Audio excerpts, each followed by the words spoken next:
आज आम कर्मकारक और द्वितीय विभक्ति विषय आलोचना करवा। कर्म किए कर्तार जे ईप्सित वस्तु ताकू कर्म कह कर्तार जहाँ मुख्य लक्ष्य ताकू कर्म कह मनकर से संस्कृत पढ़ुअछि एठारे केउ काम होउछि पढ़िबा काम होउछि तेणु पढ़िबाटी है क्रिया किए पढ़ुअछि से पढ़ुअछि तेणु से हो गला कर्ता कौन पढ़ुअछि ईप्सित कौन ए कर्तार ईप्सित कौन ए कर्तार मुख्य लक्ष्यटी कौन संस्कृत तेणु संस्कृत है कर्म कर्म ठारे द्वितीय विभक्ति होता है। ताले से पढ़ुछि प्रथम आम कर्ता क्रिया को लिखा सह पठति कर्म ठारे द्वितीय विभक्ति हम संस्कृत पढ़ुछि संस्कृत ठारे द्वितीय हम फल अनुसार हमटा फलम फले फलानी फलम द्वितीय विभक्ति एक वचन फलम तेणु ये हो संस्कृतम सह संस्कृतम पठति। अधि उपसर्गर प्रयोग हेले बस धातु स्था धातु एवं सी धातु ए सब धातुर प्रयोग रे द्वितीय विभक्ति होता है। से गाँव रे रोची सह तिष्ठति स्था धातुर प्रयोग है। अधि उपसर्ग प्रयोग करवा सह अधि तिष्ठति गाँव रे सप्तमी विभक्ति हवा कथा आधार अधिकरण अनुसार किंतु जेहेतु ये अधि उपसर्गर प्रयोग होइछि सह ग्रामम अधितिष्ठति हम से गाँव रे रोची।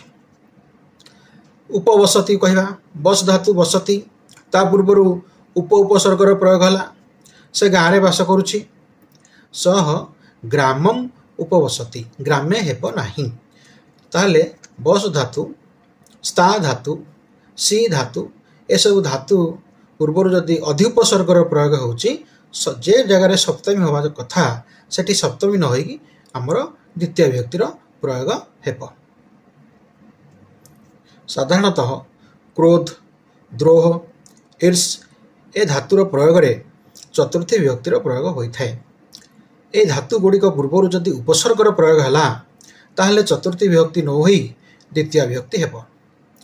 से मते मो उपर रागुछि सह मह्यम क्रुध्यति चतुर्थी है मह्यम हो गला किंतु क्रोध धातु पूर्वर जदि उपसर्गर प्रयोग हम ताहले चतुर्थी न होई से स्थान रे द्वितीय विभक्ति हो सह से मो उपर रागुछि सह अभिक्रुध्यति क्रोध धातु पूर्वर अभि उपसर्गर प्रयोग कले अभि उपसर्ग प्रयोग हेतु वर्तमान चतुर्थी विभक्ति न होई द्वितीय विभक्ति हेब सह माम अभिक्रुध्यति मो उपर रागुछि द्वितीय विभक्ति माम हो गला सह माम अभिक्रुध्यति अभिईर्ष्यति अभिद्रोह्यति माम हब द्वितीय विभक्तिर प्रयोग हब चतुर्थी विभक्ति हेब नाही कारण एठी अभि उपसर्गर प्रयोग होइछि। बस धातु पूर्वर उप उपसर्गर प्रयोग हेले उपवास अर्थ को बुझाए एवं एठारे सप्तमी विभक्ति होता है। से घरे उपवास रे अछि उपवास रे अछि क्रिया से कर्ता केउठारे अछि घरे अछि आधार तेणु आधार अधिकरण सूत्र अनुसार सप्तमी विभक्ति हो सह गृहे उपवसति एठारे बस धातु पूर्वर उप उपसर्गर प्रयोग होइथिले मध्य एटी सप्तमी विभक्ति है कारण उपवास अर्थ को बुझाउछि।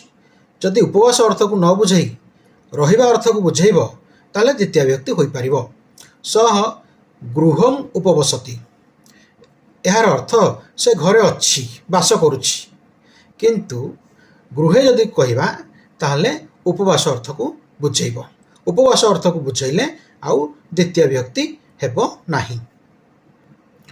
व्याप्ति अर्थ को बुझाइले कालवाचक शब्द ठारे द्वितीय विभक्ति होता है।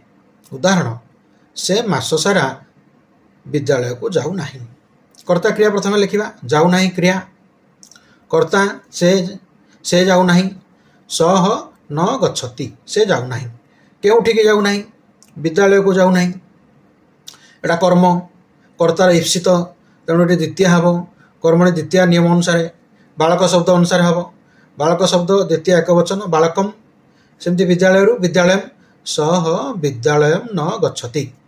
बर्तमान कथा उठिला मास सारा मास व्यापी विद्यालय को जाऊ नहीं तेणु व्याप्ति अर्थ तेणु यही व्याप्ति अर्थ जो मास सारा रही एठारे द्वितीय विभक्ति हम ताले मास ठारे द्वितीय विभक्ति हम मासम वर्ष सारा वर्षम सप्ताह सारा सप्ताहम एभली भाव में व्याप्ति अर्थ में द्वितीय विभक्तिर प्रयोग होता है।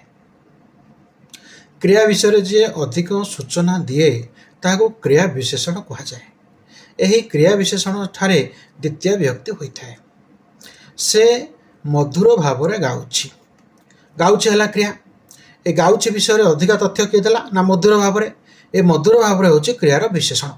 यही क्रिया विशेषण ठारे द्वितीय विभक्ति हेबो ताले से मधुर भाव में गाउछि प्रथम एठारे आमे कर्ता क्रिया लिखिबा गाउछि क्रिया से कर्ता सह गायति क्रिया विशेषण किए ना मधुर भाव में क्रिया विशेषण द्वितीय विभक्ति हेबो मधुरम सह मधुरम गायति।